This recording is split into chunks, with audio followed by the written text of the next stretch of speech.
Yes, sir. Yes, sir. Yes, sir. Yes, sir. Introduce yourself, bro. How you feeling? I'm good. My name is Jordan Trotter.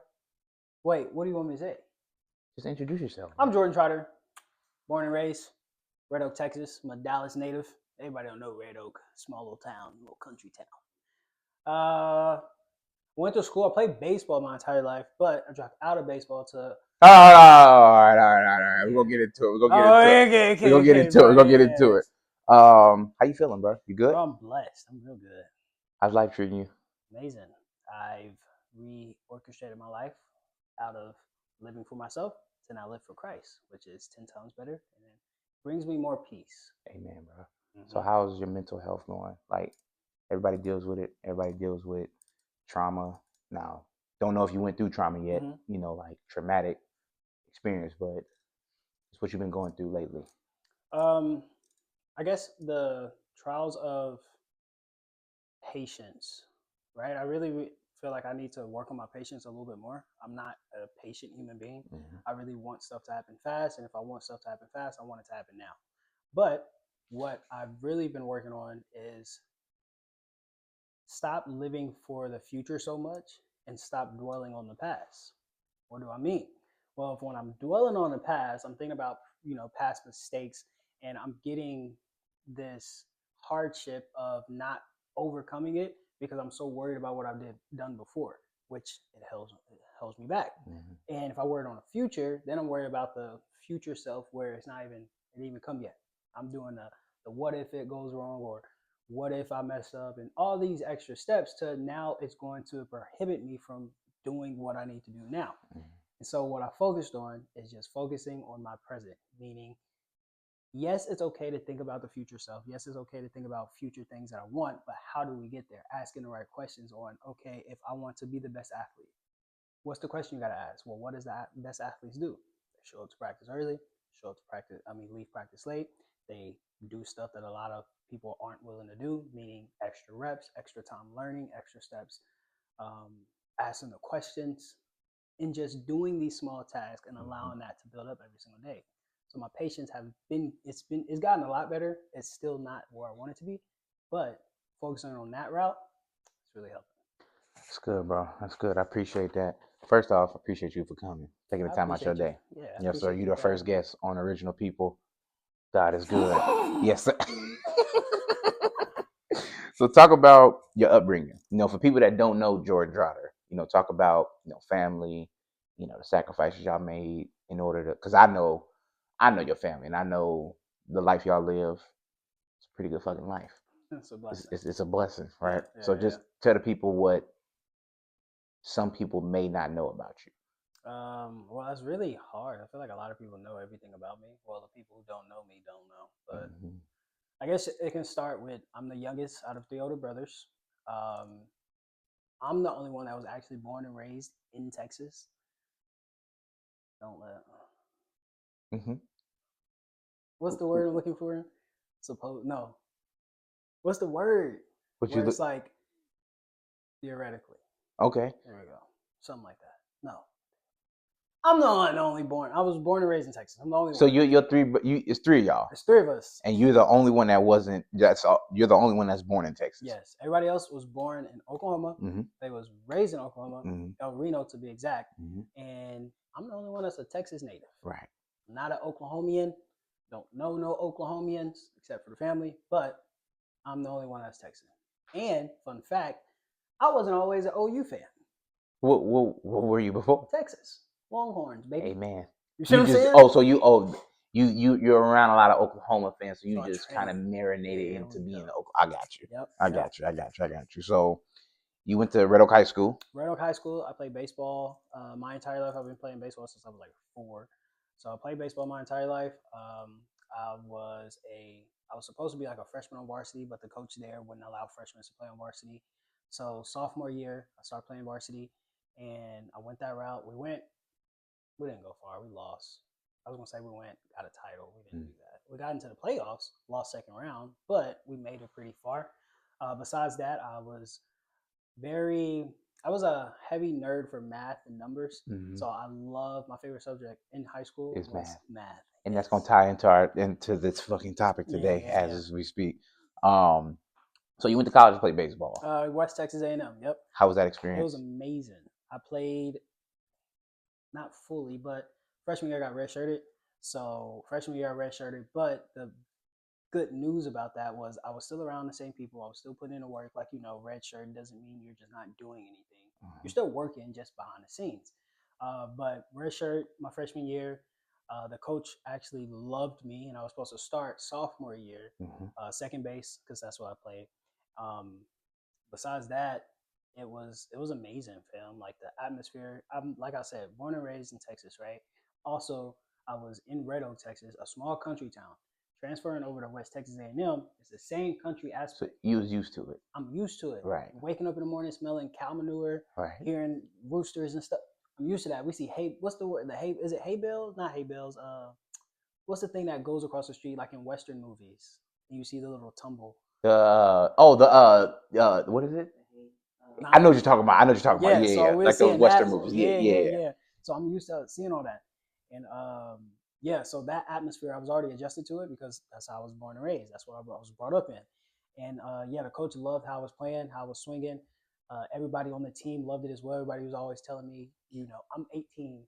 I think I just turned 19, but they're telling me, hey, bro, like, yeah, I think you're going to be the starting second baseman, blah blah blah.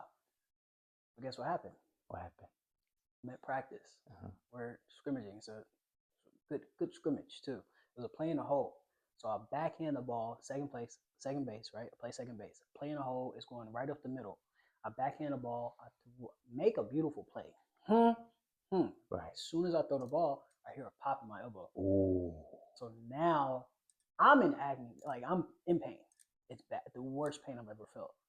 But I continue to play because that's just my character. Right. If it ain't broke, don't you playing? I'm playing. You right, I'm good to go. But unfortunately, because I did that. I then after practice, I told the coach they figured it out, and it was a tragedy in a sense because I then had to take off the rest of the year, not being able to do anything, and then come around sophomore year when I was supposed to start, I'm still behind because of my elbow, because of my arm. What injury was it? It was Tommy John, but I didn't want to have surgery. Right. So because of that, because of the rehab and everything was supposed to be better and it didn't get better, I had to hang it up. So you talk about your education was getting paid for, right? Yeah. Free on a, scholarship. Scholarship. So you stopped playing baseball. Yep.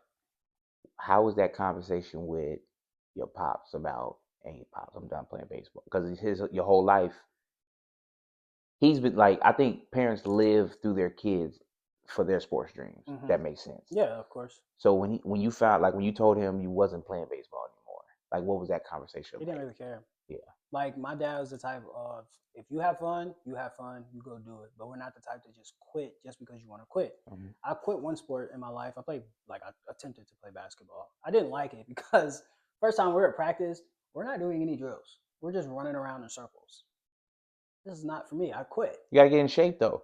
I didn't know that. I was very young. Right. Okay. So okay. I didn't know that. But yeah, I quit, and he had a lecture with me like, we don't quit. You're a trotter. We don't quit. You start something, you finish it. Right. And so that's his whole motto was just, if you love it, if you enjoy it, and you start it, follow it through. Just do it, follow it through. Don't think in what's the if, ands, and buts, but just do it. You know that you like it, just do it. And so it wasn't no big problem. Like once I told him what happened, he was more concerned about my health than he was about me continuing this path of baseball, right? So being a father first, exactly. Right. And so he didn't really care. He was just like, "Is this something you want to do? Are you sure?" I was like, "Yeah, it is what it is. I want to do, like, I want to play, but at the same time, I'm not having surgery because with baseball, it's not like football, soccer, or anything.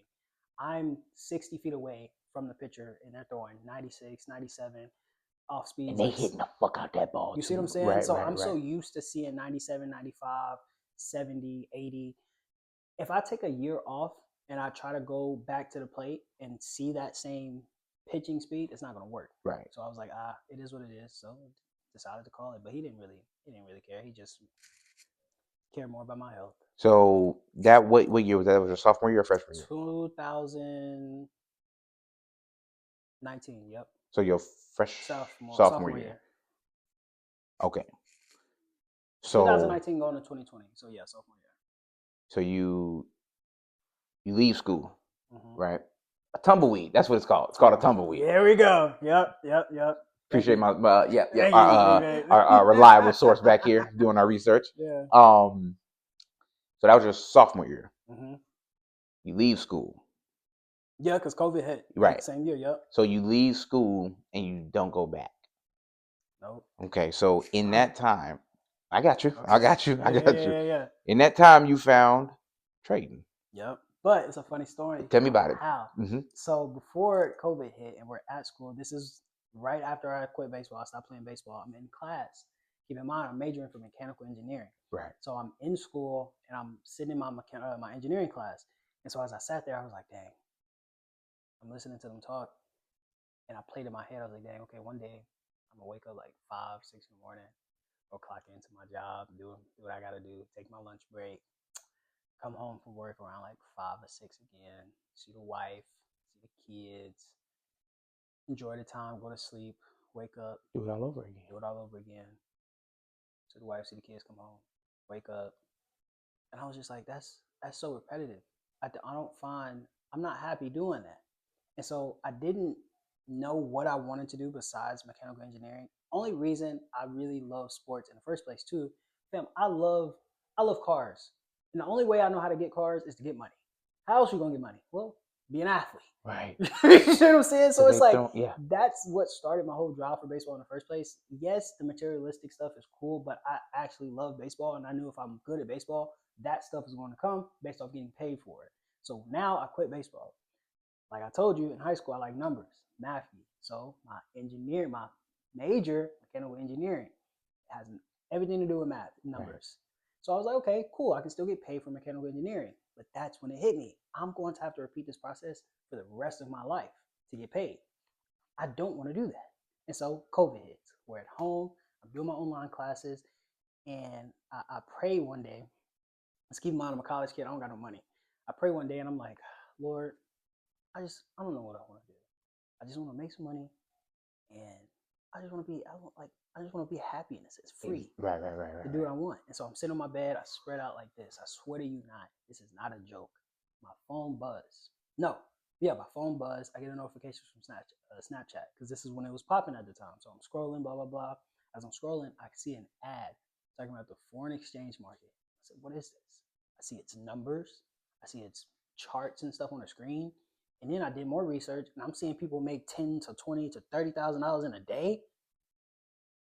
Why can't I do that? Right. And you're already good with numbers. And I'm already good with numbers. Right. Facts. And so that's how it started. God just placed this ad in front of me.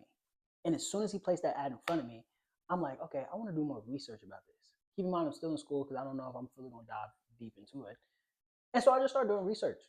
And that's how I found out about the foreign exchange market. And that's where my journey started. So, what's been your biggest challenges in trading? Because I think a lot of people get into it for the wrong reasons. Yeah. I don't know too much about it. I think ever since you've like put your foot in it and you've consistently done it, I've started to understand a little bit more, but not to the extent of what you know. So I guess what I'm trying to ask is like, what's the biggest challenges day by day? Because you at this shit every day, bro. Yeah. What's the biggest challenges you go through every day I with think trading? starting off, the challenges was realizing that it's not trading, it's more your psychology. Because Explain that. Like, what do you? Because they don't know what that means. Yeah. So trading is, if we put it into percentage, right? Trading is only 10%. The Mm-hmm. other 90% is your psychology. Because what people don't tell you is that in trading, every strategy works. Why? Because we're all doing the same thing. We're predicting when the market is going to move up. We're predicting when the market is going to move down. And we're the ones that have to execute by clicking this button on when we want to buy or sell the market, right? And so what I mean when I say it's 90% psychology, if your mindset isn't right, or if you're thinking about something else and you're trying to make money in the market, you're going to lose. Right. One, because you don't have the correct mindset behind it. Your emotions are too high. You don't have the emotional control. You don't have the ability to make right decisions. You don't have the patience. You don't know how to analyze the market the correct way. Because at the end of the day, the market is going two directions, up or down. Right. Now it's about what is the highest chance of us winning these trades due to our mental being in the right state of mind when we make these decisions. Okay. Hmm. Okay. So, what has trading taught you that baseball didn't? I gotta be more patient because baseball is always up tempo. You're moving and moving and moving and moving. With trading, I'm a day trader, intraday trader slash swing trader, meaning that intraday is I'm in my trades for probably a day or 2 days. Swing trader, I'm in my trades for a week at times. Keep in mind, it's not always a week. My swing trading trades are probably 5 days. Well, not 5 days, like 3 to 4 days. So with trading, patience is our number one thing. If you don't have the patience to wait for the highest probability setup to come along, you're not going to be able to execute. But in baseball, you don't have to wait all the time because as soon as you wait for one pitch, it goes by as a strike. You wait for another pitch, it goes by as a ball. You wait for another pitch, you go by as another strike. So it's like it's always up tempo. You don't have the time to sit, readjust, and take your time. With trading, you have to sit and you have to take your time because if not, Because you're now looking at the computer you're all day, bro. exactly So no. does that like does that? But you say you're good with numbers. Yeah, Does that fuck with your brain? Like just no, seeing the damn, bro. So I ain't gonna lie, bro. That right there will like that'll have me in like what the fuck does these lines mean? Like what does yeah, all that mean? yeah. So for you, that's like that's normal for you. Well, it's normal because now I understand that in the market, it's always like if I don't trade today or tomorrow, the market is there for the rest of my life. It's not going anywhere. I just got to be patient enough to know when's the right time to trade. So all these lines going up and down, yeah, it's intimidating at first, but the truth be told, it's like we're jumping on a trampoline.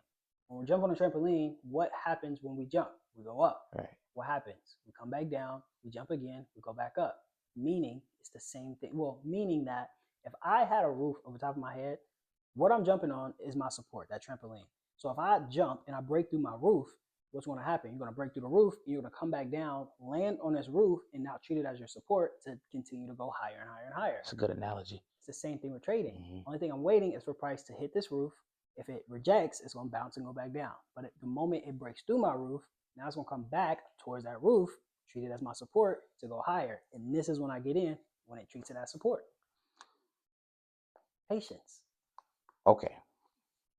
You just dropped some gems. I ain't gonna lie, bro. So, what would you give? Say somebody wanted to start trading tomorrow. Mm-hmm. What would you say the first 3 steps of becoming a daytime trader or a swing trader? Like, what are the You're just becoming a trader in general. right? One, do your research on what industry you want to get in because day traders is not just one set market. You have crypto, you got the stock market, you have foreign exchange, which is what I trade, and you have futures. You have all these different markets where you can go trade. With the stock market, it's a set time limit on in the morning at this set time. I think it was, I believe, like 8:30 our time, New York session is when the market opens, and then you have probably 3 hours to trade in that window, and then the market closes around 11 or 12 o'clock. Crypto is always open, but pairs more volatile. Futures I know nothing about, so I can't really give you insight on. But the foreign exchange market is what I love the most. Why? Because in the foreign exchange market, what the pros that you have is that there's no set time limit, meaning that the market is open 25/8. It's always open. Right. So during a week, I can come to the market at 7 in the morning, 12 in the afternoon, 6 in the evening, anytime I want to do. And then I don't have to trade with a set dollar amount. I can start with $10 if I want to start. With stock market, you gotta have a lot of money because you have to buy a lot of shares to trade with. Same thing with the crypto market. You have to start with a lot of money because it's so volatile. You can lose money really, really fast. You start with $10, you can't really invest in stuff like that. But with the foreign exchange market, you can because the only thing I'm doing is I'm trading the different strength in currency pairs. For example, we have USD dollar versus the pound dollar, right? So if I'm looking for it's USD slash GBP, right? If I am looking for the US dollar to be the strongest pair for the day, I would buy the market. Why? Because USD is the first letters inside this pair, USD GBP. So if I'm looking to buy the market, that means USD is going to be the strongest pair. I'm looking to sell the market, I'm looking for GBP to be the strongest pair. So now my job is just to differentiate which pair or which currency is the strongest for the day. If I'm right, I get paid. If I'm wrong, I lose. So, which movie do you like? Which movie kind of helps you get you in that mode of, okay, let me get back on the charts. Okay, let me try this. Let me move this around. Let me like which movie like is there a movie that you look at and go, all right, this inspires me to do this even more? If I'm being honest, no, because I Right. don't like watching TV or watching movies.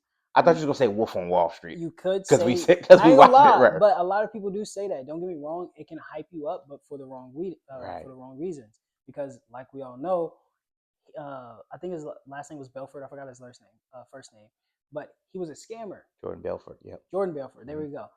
He was a scammer. He scammed his way to making all these millions and millions and millions. Well, okay, But not like that, but like just the hustle, the yeah, grind. anybody, bro, any scammer is going to motivate somebody to hustle. Like, You see it don't matter. It works both ways. You gotta hustle to be a scammer. You gotta hustle to be a legal person. All right. But for me, I didn't really have that motivation. Like, oh, let me go do this thing. My thing is always seeing it in real life, IRL, right? In real life. If I see somebody living this life that is obtainable, and you're doing it, why can't I do? I don't need a movie to tell me that. I feel that. What's your long-term vision with this? With trading? Oh, with trading, I want to be one.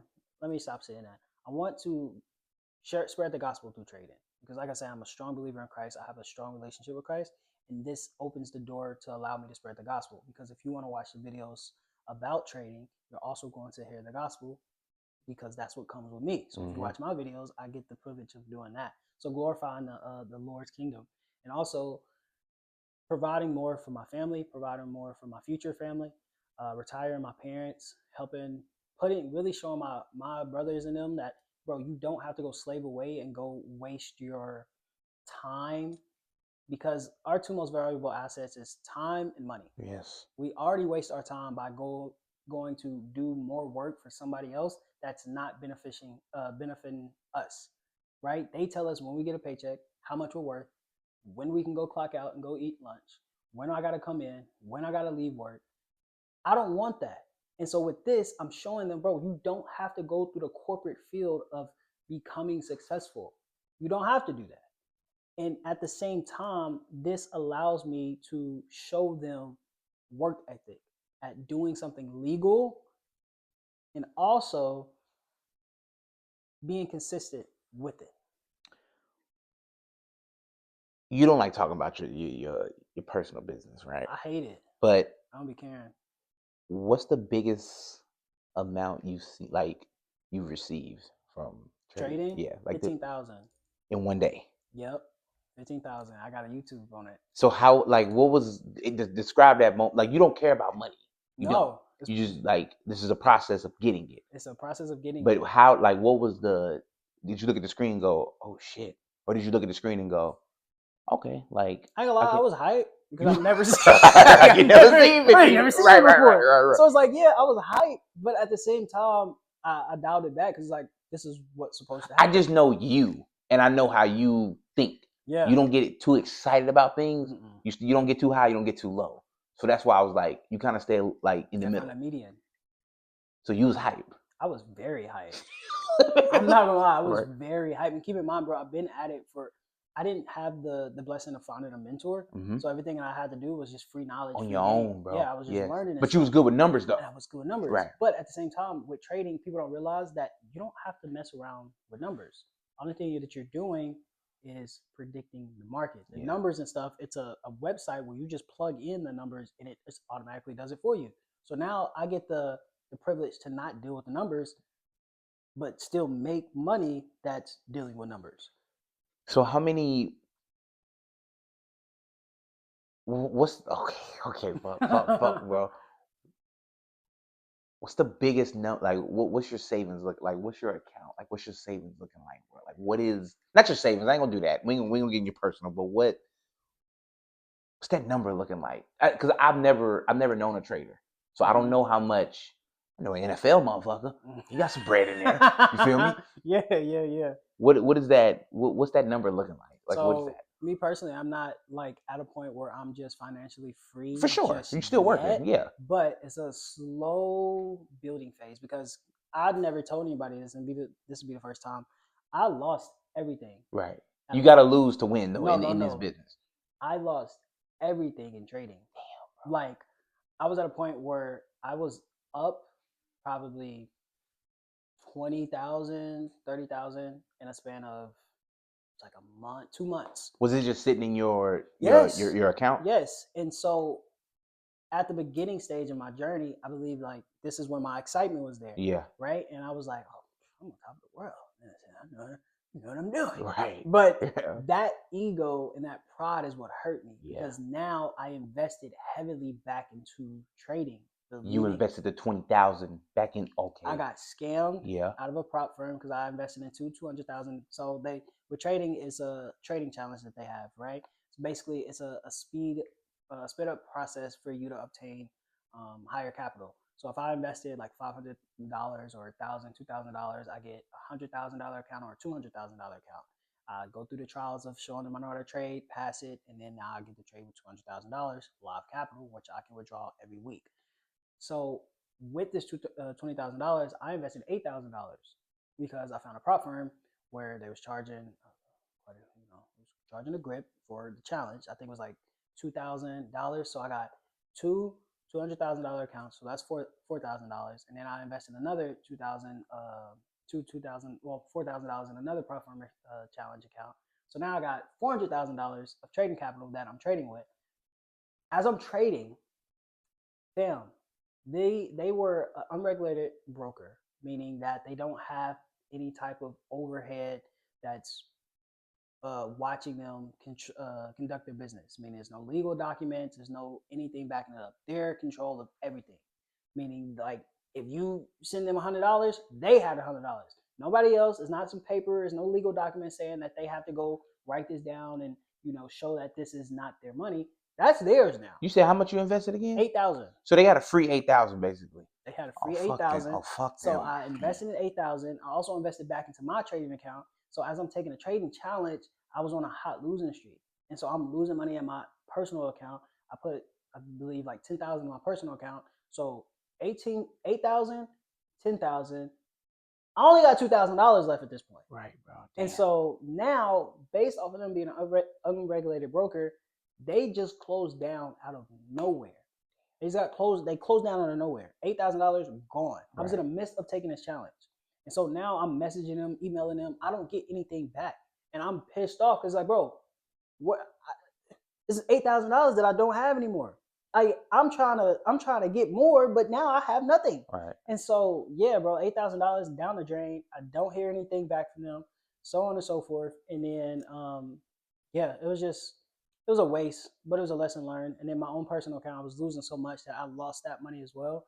And so $2,000, bills, gas, blah blah blah. But your personal accounts, but every account right now is steady. Right now, it's yes, yeah. Amen, bro. Amen. Yeah. I like that. Yeah. Um, It was rough though. I ain't gonna feel lie. that. I feel that. I'm gonna close with a few of them, bro. So anybody that's going through some type of mental health, some type of if they chasing goals and they feel discouraged, they feel down, they feel sad, they feel hopeless. Mm-hmm. What would you tell them? Don't give a fuck. Like simply don't give a fuck. You feel hopeless because you're trying to please other people. Right. You feel hopeless because you're worried more about what the world is saying to you. But what are you saying to yourself? Are you saying to yourself that I can't do it? Are you saying to yourself they're not gonna like it? What does that do for you? Because at the end of the day, nobody is with you 24/7. Nobody is looking at you do the things that you need to do every single day to get to that point. So now when you tune out the noise of the outside world, the noise of people who are not in your corner, and then it may be people that's in your corner that's still looking at you crazy. Who cares? You got to be delusional when it comes to working towards that plan that you have for yourself, because that delusion allows you to continue to do stuff other people are not willing to do, which discipline comes about, consistency comes about, and faith in your plan comes about as well. You just got to be crazy. You got to keep doing it. You got to stop caring. You just got to give it your all, because at any given moment, everything can change. And that's what happened for me. At that one moment, I've been doing this for going on almost 5 years. last year has been my best year I've ever had of trading. I flipped $50 to $700. I flipped $100 to $1,000, and then based off of me flipping $100 to $1,000, I got an investor to invest $100,000 in the trading platform, and then I also have another investor with $100,000 that I'm trading for. So I have $200,000 that I'm trading now on top of my own personal account that I'm trading as well, based off of me not giving a fuck, based off of me failing 24/7, but based off of me having the grit to continue to go and just work towards that goal that I have. Not giving a fuck. Amen, bro. So final thing, bro. Get a fan something, some encouraging words. Just something that they can look at this and go, all right, I'm gonna feel good about myself.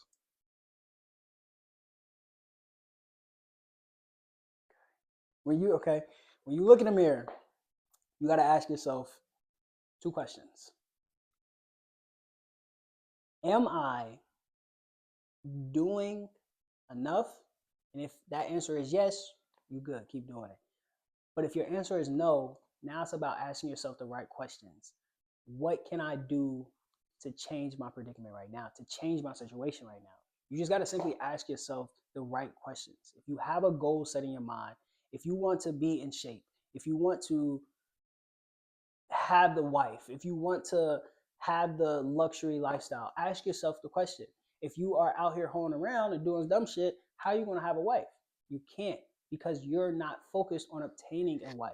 If you want to live a luxury lifestyle, you cannot, because you're out here glorifying the club, glorifying chasing hoes. Amen. How are you going to do that? Ask yourself the question, what do I have to do to obtain a wife? Well, I got to stop going and entertaining this woman. I got to stop showing her my time. I got to stop going out and doing all these things. I got to focus on myself right now, because the more you focus on yourself, you learn how to love yourself. And if you love yourself, you stop caring about what other people are saying. You stop caring about what other people are saying. The moment you find somebody of your interest, now you can show them that same love that you showed yourself. If you want to be a luxury lifestyle, if you want to have that freedom, you have to ask yourself, what do I need to do? Do I continue to go about partying in the clubs, or do I sacrifice some time with going to enjoy this short-term fulfillment for this long-term success that I'm chasing? Meaning, if somebody is telling you to go out, just say no. I'm focused on business right now. I'm focused on developing. I'm focused on growing. I'm focused on self-development. That's how we get to the next step, asking ourselves these right questions. And then as we ask ourselves the right questions, acting on that answer. Not just saying it, but act on it. Because it's not going to change unless we do something. You can't look for a handout. It will never happen. Either you do it or it don't happen. Simple. And that's the first episode, man, of Original People, man. Clap it up, clap it up. Clap it up, baby. Yes, sir. We appreciate Jordan for taking the time out of his day, man, to come talk to us. Good luck on your trading journey, bro. 10 years from now, you're going to touch millions. I agree. 20 years from now, you might touch $1 billion. Well, you will touch $1 billion. So we appreciate you, bro. And we out. Yeah.